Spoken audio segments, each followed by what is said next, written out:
नमस्कार मित्रांनो, मराठी मॉनिटर या आपल्या यूट्यूब चॅनलवर स्वागत आहे। बघा, महाराष्ट्र राज्याची जी शिधापत्रिका आहेत किंवा अन्न नागरी पुरवठा व ग्राहक संरक्षण विभागाअंतर्गत अपात्र शिधापत्रिका मोहीम राबवण्याबाबत 4 एप्रिल 2025 चा नवीन GR प्रसिद्ध झालेला आहे। शिधापत्रिकाबाबत महत्त्वाची अपडेट असणार आहे। काय म्हटलंय याच्या GR मध्ये आपण संपूर्ण माहिती पाहणार आहोत। बघा, इथं प्रस्तावना दिलेली आहे, ती प्रस्तावना तुम्हाला इथं पाहायला भेटेल। आता ही जो GR आहे त्याची लिंक तुम्हाला मी डिस्क्रिप्शन बॉक्समध्ये देतोय, तिथून देखील तुम्हाला पाहता येणार आहे। बघा, अपात्र शिधापत्रिका शोध मोहीम राबवताना जी आहे क्षेत्रीय स्तरावर येणाऱ्या अडचणी विचारात घेऊन सदर शोध मोहीम राबवली जाणार आहे। आता ही प्रत्येक वर्षाला शोध मोहीम राबवली जाणार आहे। आता जे पण अपात्र शिधापत्रिका होतील त्यांचं या ठिकाणी शिधा जो आहे तो बंद होऊ शकतो, त्याबद्दलची संपूर्ण माहिती देण्यात आलेली आहे। परंतु तुम्हाला त्यांनी फॉर्म भरून देखील देण्यासाठी माहिती दिलेली आहे, त्याबद्दलची संपूर्ण माहिती आपण पाहणार आहोत। बघा, शासन परिपत्रक काय आलेले आहे। केंद्र शासनाकडून यापूर्वी प्राप्त झालेल्या निर्देशानुसार अपात्र शिधापत्रिकांचा शोध घेऊन अशा शिधापत्रिका रद्द करण्याच्या सूचना सर्व क्षेत्रीय कार्यालयांना वेळोवेळी देण्यात आलेल्या आहेत। बघा, ज्या अपात्र शिधापत्रिका असणार आहेत त्या आता रद्द केल्या जाणार आहेत। लक्ष्य निर्धारित सार्वजनिक वितरण व्यवस्था जो आदेश आहे 2015 मधील तरतुदीनुसार शिधापत्रिका तपासणी ही निरंतर प्रक्रिया आहे। सद्यस्थितीत राज्यात देण्यात आलेल्या अंत्योदय, प्रधान कुटुंब लाभार्थी, केशरी व शुभ्र या सर्व प्रकारच्या शिधापत्रकांची तपासणी करण्यासाठी आता बघा, दरवर्षी 1 एप्रिल ते 31 मे या कालावधीमध्ये शोध मोहीम राबवण्यात यावी। सदर शोध मोहिमेत अंत्योदय अन्न योजना व प्रधान कुटुंब लाभार्थ्यांच्या शिधापत्रिकांसाठी शासनाने उपरोक्त संदर्भाधीन शासन निर्णयान्वये विहित केलेल्या निकषांतर्गत खालीलप्रमाणे कार्यवाही करायची। बघा, कुठल्या कुठल्या शिधापत्रिका तपासल्या जाणार आहेत। अंत्योदय अन्न योजना आणि या ठिकाणी प्रधान कुटुंब, ज्याच्यामध्ये बघा केसरी आणि शुभ्र ज्या शिधापत्रिका आहेत त्यांची आता तपासणी होणार आहे। तर बघा, सध्याच्या शिधापत्रिका धारकांकडून माहिती घेणं, काय काय माहिती घेतली जाणार आहे तुमच्याकडनं। आता संपूर्ण शिधापत्रिका धारकांची तपासणी होणार आहे, तर तुमच्याकडून माहिती कशी घेतली जाणार आहे। बघा, राज्यातील प्रत्येक शिधापत्रिका धारकांच्या शिधापत्रकांची प्रचलित शासन निर्णयानुसार तपासणी करावी। प्रत्येक शिधापत्रिका धारकांची तपासणी केली जाणार आहे। आता त्यानंतर बघा, दुसरं काय आहे, वरील तपासणी करण्यासाठी त्या त्या विभागातील कार्यालयाच्या कार्यक्षेत्रात रास्तभाव अधिकृत शिधा वाटप दुकानदार यांच्या मार्फत ठरवून दिलेल्या वेळेत सोबत जोडलेली शिधापत्रिका तपासणी नमुना फॉर्म ऑनलाईन विनामूल्य उपलब्ध करून देण्यात यावेत। बघा, त्या फॉर्मची लिंक देखील तुम्हाला डिस्क्रिप्शन बॉक्समध्ये देतोय, ह्या GR मध्येच आहे ती। रास्तभाव दुकानदार, अधिकृत शिधा वाटप दुकानदार यांनी संबंधित रास्तभाव दुकानास जोडलेल्या शिधापत्रिका धारकांकडून माहिती भरलेले फॉर्म सोबत जोडलेल्या हमीपत्रासह स्वीकृत अर्जदारास या स्वाक्षरीसह दिनांकासह पोच पावती द्यावी। तर तुमची या ठिकाणी तपासणी केल्यानंतर फॉर्म भरून तुम्ही दिल्यानंतर त्याची पोच पावती देखील भेटणार आहे।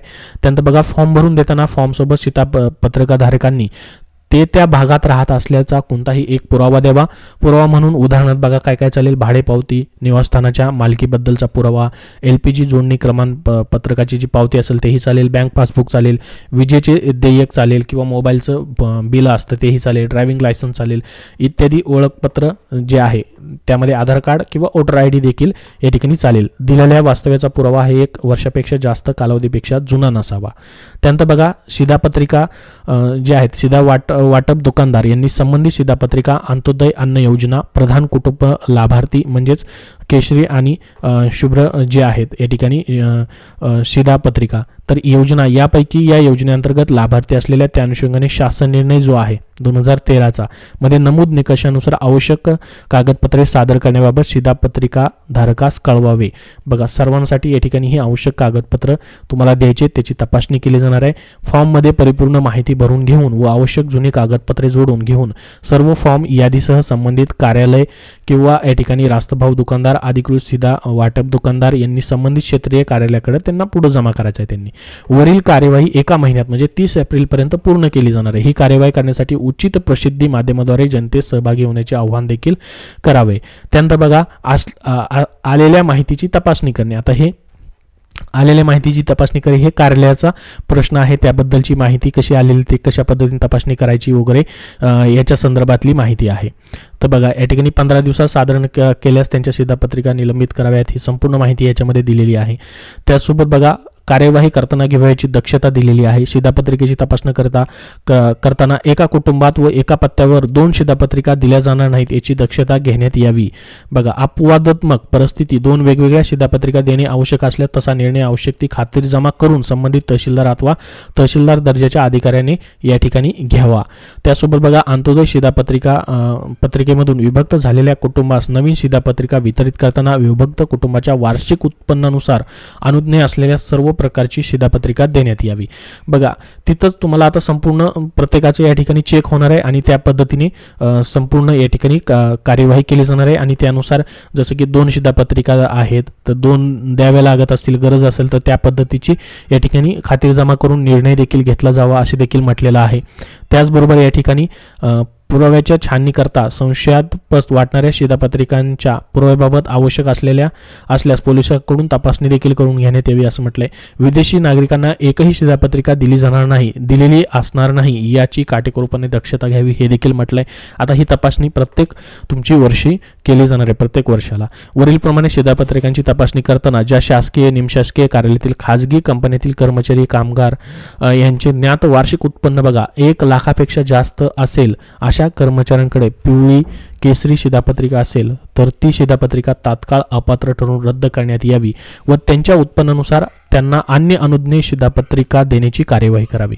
बघा, याच्यामध्ये जर आता तुम्ही कुठे कामगार आहात तर तुमचं उत्पन्न जे आहे 1 लाखपेक्षा जास्त असेल, 1 लाखपेक्षा जास्त असेल आणि तुमच्याकडे पिवळी आणि केसरी या ठिकाणी शिधापत्रिका आहे तर ती तात्काळ अपात्र ठरवली जाणार आहे आणि त्या जागी तुम्हाला तुमचं जे उत्पन्न आहे ते पाहून त्यानुसार नवीन शिधापत्रिका जी आहे ती म्हणजे या ठिकाणी रेशन कार्ड जे आहे ते दिलं जाणार आहे। आणि सदर शोध मोहिमेअंतर्गत शिधापत्रिका देताना ग्रह भेटी करणे अनिवार्य असणार आहे। बघा, ग्रह भेटी करून या ठिकाणी ही तपासणी जी आहे ती केली जाणार आहे। शोध मोहिमेत विशेषतः शहरी भागात विदेशी नागरिकांच्या शिधापत्रिका शोधून त्या रद्द करण्याची कार्यवाही करण्यात यावी। विदेशी नागरिकांना शिधापत्रिकांचा शोध घेताना आवश्यकतेनुसार पोलीस यंत्रणेची मदत घ्यावी याबद्दलही या ठिकाणी माहिती दिलेली आहे। त्याचप्रमाणे दुबार अस्तित्वात नसलेल्या मयत व्यक्ती या लाभार्थ्यांना देखील वगळण्यात यावं हे देखील म्हटलेलं आहे। तर बघा, शिधापत्रिका चुकीच्या पद्धतीने वितरित केली असेल व त्या शासकीय अधिकारी व कर्मचारी जबाबदार असल्यास संबंधितांविरुद्ध नियमानुसार कार्यवाही करण्यात यावी, त्याबद्दलची शासनास माहिती सादर करावी असं देखील म्हटलेलं आहे।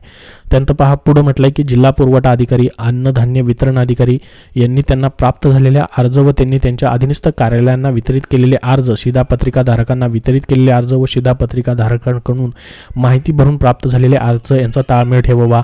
वरील प्रमाणे अपात्र शिधापत्रिका धारकांची या ठिकाणी विशेष शोध मोहीम दरवर्षी नेमून दिलेल्या कालावधीत राबवण्यात यावी। मोहिमेअंतर्गत अपात्र आढळून आलेल्या शिधापत्रिका रद्द करण्यात याव्यात, तसेच त्या प्रमाणात रास्तभाव दुकानांकडील नियंत्रण तात्काळ कमी करण्यात यावं। अपात्र शिधापत्रिकांचा शोध मोहिमेबाबत अहवाल खालील विवरणपत्रात दिनांक 15 जून पर्यंत प्रत्येक वर्षी जे आहे तो शासनास सादर केला जाणार आहे। बघा, या ठिकाणी ही अशा पद्धतीने हे कर्मचाऱ्यांना सादर करता येणार आहे। अपात्र शिधापत्रिका मोहिमेमध्ये लाभार्थ्यांकडून भरून घ्यावयाचे तपासणीचा फॉर्म नमुना सोबत जोडलाय। बघा, खाली त्याचा फॉर्म दिलाय। सदर तपासणी फॉर्म लाभार्थी कुटुंबाकडून भरून घेण्यात यावेत। राष्ट्रीय अन्न सुरक्षा अधिनियम 2003 अंतर्गत पात्र लाभार्थ्यांची निवड करताना विचारात घ्यावयाच्या शिधापत्रिकांबाबत शासन निर्णय जो आहे 2021 अन्वये सुस्पष्ट सूचना देण्यात आल्या आहेत। त्यानुसार त्या शासन निर्णयासोबत जोडलेले देखील आहेत हमी पत्रात। तर हे योजनेमध्ये समाविष्ट असणाऱ्या शिधापत्रिकां धारकांकडनं भरून घ्यायचं आहे। तर बघा, हा शासन निर्णय जो आहे सध्या जारी करण्यात आलेला आहे, त्याबद्दलची संपूर्ण माहिती दिलेली आहे। लिंक तुम्हाला डिस्क्रिप्शन बॉक्समध्ये देतोय, तिथून तुम्ही डाउनलोड करून पूर्ण अजून वाचून घेऊ शकतात। तर याच्यासोबत बघा, हा फॉर्म आहे शिधापत्रिका तपासणी नमुना, तुम्ही भरून देखील देऊ शकतात। ठीक आहे, शिधापत्रिका धारकाचे इथं तुमचं काय करायचं आहे, फोटो लावायचा आहे, इथं अनुक्रमांक टाकायचा आहे, म्हणजे शिधापत्रिकेचा नंबर तुमचा असू शकतो। तर इथं शिधापत्रिका धारकांचे संपूर्ण नाव, तालुका, जिल्हा, वय, या ठिकाणी व्यवसाय, त्याचबरोबर शिधापत्रिकेची वर्गवारी अंत्योदय योजनेमधले आहे की प्राधान्य कुटुंब लाभार्थीच्यामध्ये केशरी आणि शुभ्र, त्याचबरोबर शिधापत्रिकेचा अनुक्रमांक इथे देखील टाकता येणार आहे। पूर्ण निवासी पत्ता तुमचा, त्याचा आवश्यक पुरावा जोडायचा आहे। अर्जदार व कुटुंबातील घटक व्यक्तींची नावं इथं तुम्हाला लिहायची आहेत। पहा, अर्जदाराशी त्यांचं नातं काय आहे। तर बघा, इथं तुमचं पहिलं नाव येईल, त्याचं कुटुंबाचं हेडचं, त्यानंतर बघा पुढची नावं येतील या ठिकाणी जे पण शिधापत्रिकेमध्ये आहेत ते। त्याचसोबत खाली बघा, कुटुंबातील सर्व व्यक्तींचे सर्व मार्गांनी मिळून एकूण वार्षिक उत्पन्न किती तेही लिहायचं आहे तुम्हाला। चालू मतदार यादीमधील शिधापत्रिका धारकाचे नाव आहे की नाही तेही लिहायचं आहे। त्याचबरोबर निवासी संबंधीचा पुरावा म्हणून खालीलपैकी कोणत्याही एका कागदपत्राची पूर्तता तुम्हाला करायची आहे. त्यामध्ये या ठिकाणी हे सर्व दिलेलं आहे, त्यापुढे तुम्हाला टिक मार्क करायचे. दिनांक लिहायचा आहे, इथं तुमची सही किंवा अंगठ्याचा ठसा द्यायचा आहे आणि प्राधिकृत रास्तभाव दुकानाचे नाव क्रमांक हे ते भरून देतील तुम्हाला. आणि कार्यालयीन वापरासाठी आहे बघा, हे त्यांच्यासाठी आहे. त्याचबरोबर तपासणी अधिकारी इथं सही करतील, त्यांचं पद लिहितील आणि ही तुम्हाला पोच पावती त्यांच्याकडून घ्यायची आहे. पोच पावती या ठिकाणी घ्यायची आहे, ज्याच्यामध्ये तुमचं नाव, तुमचं शिधापत्रिकेचं क्रमांक, पत्ता येणार आहे आणि या ठिकाणी तुम्ही काय डॉक्युमेंट जोडलेले ते या ठिकाणी ते टिक मार्क करतील आणि या ठिकाणी तलाठी यांची स्वाक्षरी असेल किंवा अर्ज स्वीकृत करणाऱ्या कर्मचाऱ्यांची या ठिकाणी सही करून तुम्हाला ही पोच पावती भेटणार आहे. तर हा GR जो आहे अशा पद्धतीचा प्रसिद्ध झालेला आहे. अपात्र शिधापत्रिका धारकांची आता शोध मोहीम घेतली जाणार आहे. त्यानुसार नाव कमी करणं असेल किंवा ते शिधापत्रिका बंद करणं असेल किंवा त्या जागी नवीन शिधापत्रिका दुसरी नियमाप्रमाणे दिली जाईल, अशा पद्धतीची माहिती या GR मध्ये दिलेली आहे. अगोदर तुम्ही संपूर्ण GR वाचा, त्याच्यानंतर पुढील जो फॉर्म आहे तो देखील तुम्हाला या GR मध्येच पाहायला भेटेल. 4 एप्रिलचा हा लेटेस्ट GR आहे अन्न नागरी पुरवठा व ग्राहक संरक्षण महाराष्ट्र शासन विभागाचा. लिंक तुम्हाला डिस्क्रिप्शन बॉक्समध्ये दिलेली आहे. याबद्दल अजून तुमचे काय प्रश्न असतील तर कमेंट बॉक्समध्ये नक्की विचारा. हा व्हिडिओ नक्की लाईक करा आणि पुढील सर्व माहिती पाहण्यासाठी आपल्या चॅनलला सबस्क्राईब करून ठेवा. धन्यवाद.